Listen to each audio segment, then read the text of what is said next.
And pikas aren't the only ones to thrive in spring.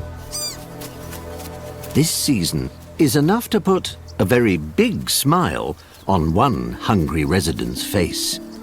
The Tibetan fox has the widest gape of any fox. All the better to eat pika with. In fact, over 90% of this wily predator's diet is pika.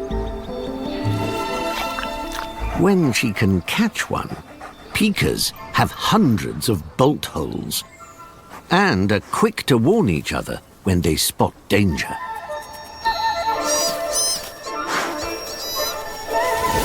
Teamwork keeps them one step ahead. But not everyone's paying attention.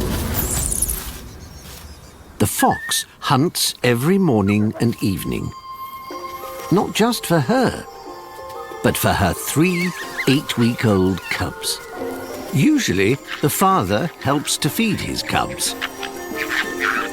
But he has disappeared, leaving Mum to bring them up on her own.